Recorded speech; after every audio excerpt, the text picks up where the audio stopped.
What is up, you guys? It is me, RC 2001 Studios here, and today I'm going to be doing another re-review. And yes, I know you guys probably get sick of these re-reviews, but I just feel like in my original review I did so many mistakes that could be, easily corrected. And I think I could do this review a lot more better than, the first one. So yeah. So like I said, today we'll be reviewing the Bandai 50th Anniversary Memorial Box Godzilla 1964 figure. And yeah. So first off, as always, we're going to start off with the card. Now once again, this card is just mainly to represent the movie itself. Not exactly the figure, but, they just have it with the figure, even though it's not supposed to go with it.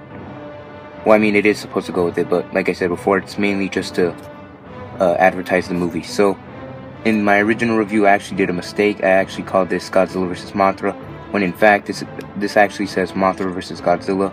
Obviously, because that's, Japanese for Mothra right there. So yeah, it says 1964. The Godzilla symbol, in Japanese, 50th anniversary. On the bottom, you have a bunch of other information. It says card 4, meaning the 4th Godzilla movie in the franchise. You have a picture of Godzilla from Godzilla vs. Mothra, or Mothra vs. Godzilla. And yeah, it kind of has this nice little bluish tint to it, but it actually looks really good. And I actually like this image that they chose. So yeah, that's the card. And like I said, it's mainly just used to represent the movie itself. So yeah, so now we're going to be talking about articulation with this figure. Alright, so now I'm going to be talking about this figure's articulation. So of course, this figure has 5 points, so the head can rotate 360, the arms can move back and forth, and the legs can move as well. Now, he does have a glue seal on the tail like most of the Memorial Box figures. And of course, they are unbroken, but if you want to break it, I'd be really careful. Definitely take your time if you were to break it. But I'm not going to break it because obviously the value of this figure. And yeah, so 5 points, which is honestly what you would expect from any Bandai vinyl Godzilla figure. And yeah, and it's still pretty good. It's not really a posable figure, but honestly, this figure just looks good the way he is. He is a bit pre-posed, but honestly, the way they already pre-posed this figure actually looks pretty good. So yeah, so that's his articulation. Now we're going to move on to this figure's paint job. Alright, so now we're going to be talking about paint job. So the paint job on this figure is really well done. I really do like the color scheme that this figure has. It's not really accurate, but I personally don't mind it. Obviously, this figure is done in a kind of dark green color. Well, he's not really that dark green compared to the 65 figure, but he is still, darker than like the 62 and things like that. And of course, this being the actual official Memorial Box figure, he does have a lot of highlights, most noticeably on the chest right there. As you can see, he has a light green color sprayed on there.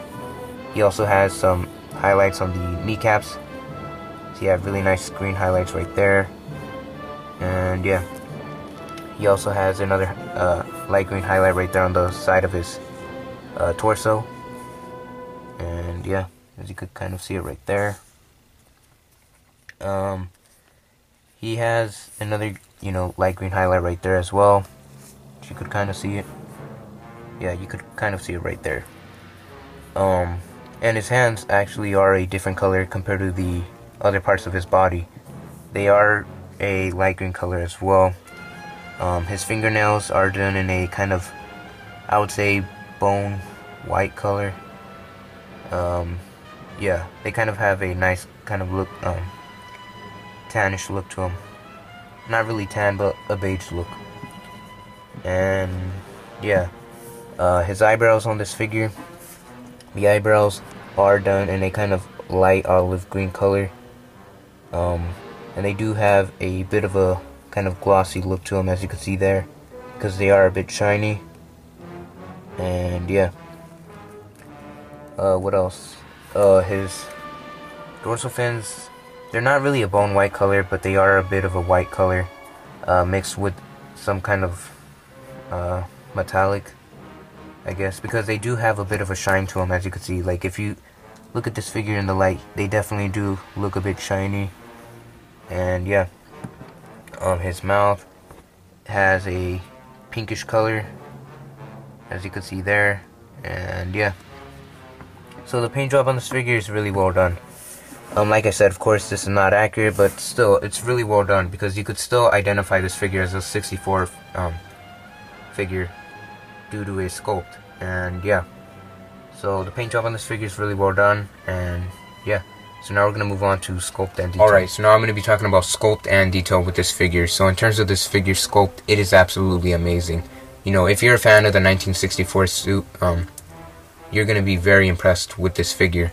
You know, the three things that really made the suit very, you know, recognizable and just very different among all the other Godzilla suits were, the first thing was probably, of course, being his, you know, foggy looking eyes.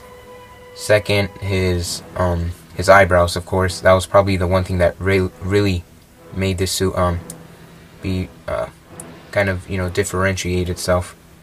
And third, his cheeks, how they were kind of always flapping in the movie. And I'd say this figure definitely captures that. And although his eyes might not be foggy looking, they still look really well done. And this suit is still recognizable. No, this figure is still recognizable as being a representation of the Mosagoji suit.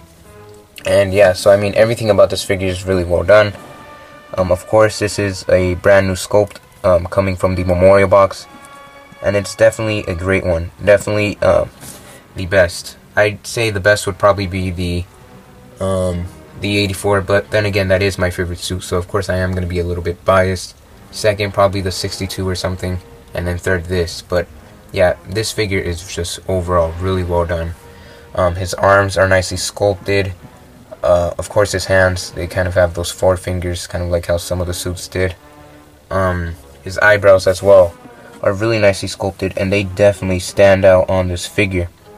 But I do think that that's mostly due to this, the paint job on the eyebrows. But still, they are still nicely sculpted nonetheless. And yeah, and the head sculpt, of course, on this figure is absolutely amazing.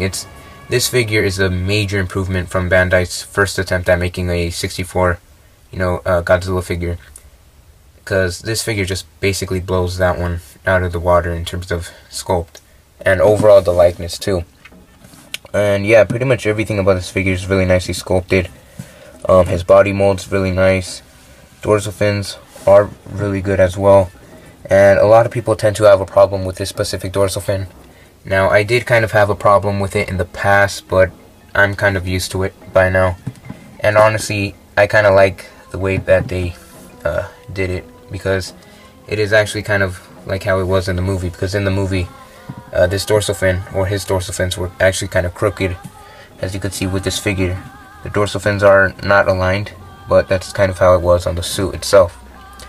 And yeah, and that's just the one thing you really gotta admire with Bandai, is they always try to make their figures look like the suits, you know, as much as possible. And you could definitely see that on this figure. And yeah, this figure is just really nicely done. His tail as well is really nice. Doesn't take up a lot of shelf space, but it's not too short either, so it's kind of the right amount of length. But yeah, really nicely done sculpted tail. And yeah, overall, this figure is really well done, and it captures everything about the suit and what made it so iconic and recognizable in the first place.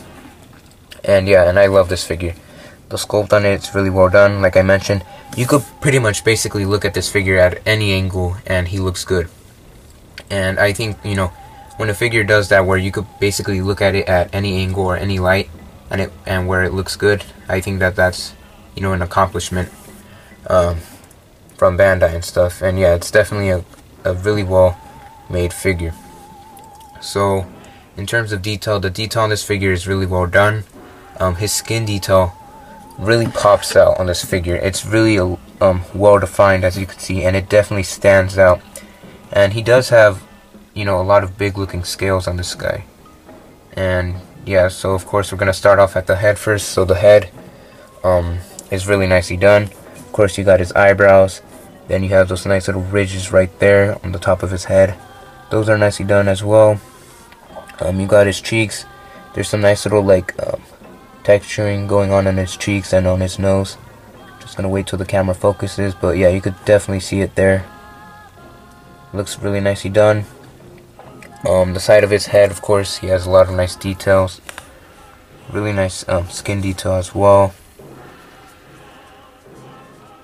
And yeah, other side as well looks really nicely done. This is probably my favorite angle though, from looking at this figure. I really like looking at this figure from this side. But yeah, really nice detail nonetheless, as you can see on the head. Really nicely done. On the neck, he has those nice little ripples, kind of like how the suit had. And one thing that's actually kind of interesting is you could actually see little kind of like holes. Not really sure if they did that on purpose, kind of to show, you know, that's how the suit actor, you know, was breathing from, but still really nicely not done. Like I said, I don't know if it's intentional or not, but it's nice nonetheless. He has really nice texturing going on, as you could see on the breastplate or on the chest. Really nice details, and yeah, pretty cool, you know, indentations as well on this kind of stripe thingy. And yeah, very nicely done. On the torso, he has really nicely done skin detail as well. As you can see, it's really well defined, and definitely, you know, it's pretty big. And yeah, really nice detail right there on the side. His arms have really nicely done skin detail. I kind of like how he has this bend right here to show that it's actually kind of, you know, a suit, how it's bending and stuff. Really nicely done. His hands have a really nice transition where it's, you see these scales, but then it kind of transitions into really small, like bump-like detail. And yeah, really nicely done there. His legs have really nice skin detail. Yeah, as you can see there.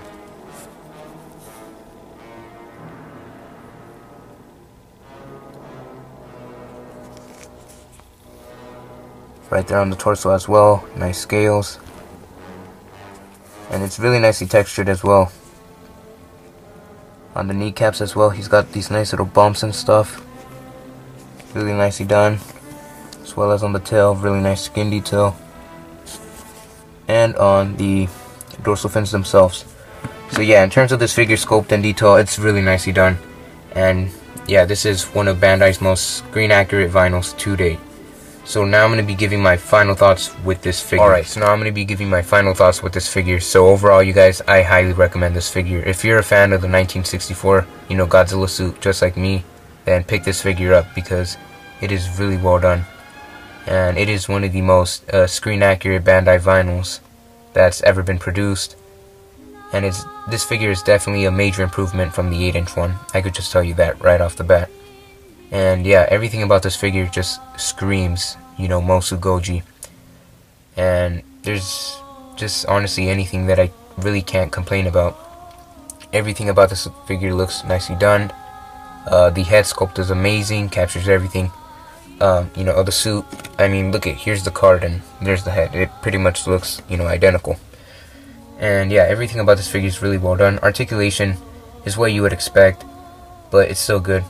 The details on this figure really do pop out, and they are really well defined, and yeah, and really well textured, by the way. And the sculpt, of course, is really good. Paint job is good, but of course it's not accurate, but it's still good. And yeah, that's pretty much all I could say about this figure. It's really well done. It's one of the most accurate, you know, Godzilla 1964 figures, you know, beside the X Plus one or the SH Monster Arts one, but still. It's definitely, I would say, you know, just as screen accurate as the SH Monster Arts one in terms of, you know, a 6-inch scale. And yeah, so if you ever see this figure at G-Fest or anywhere else, pick it up without a doubt. And yeah, that's pretty much all I have to say for that. In terms of pricing, I would pay no more than $80 for this figure. I paid $79 with the card, and you know, right there on the verge of $80. But here's the thing, this is a great figure, but it's definitely not one of the more best ones of the memorial box, in my opinion. I mean, it's still really well done, but I'd pay, you know, $100 for like the 84 or something. And yeah, so pay no more than $80 for this figure. It's really well done, but it's not really worth $100, but it's still good nonetheless, you know.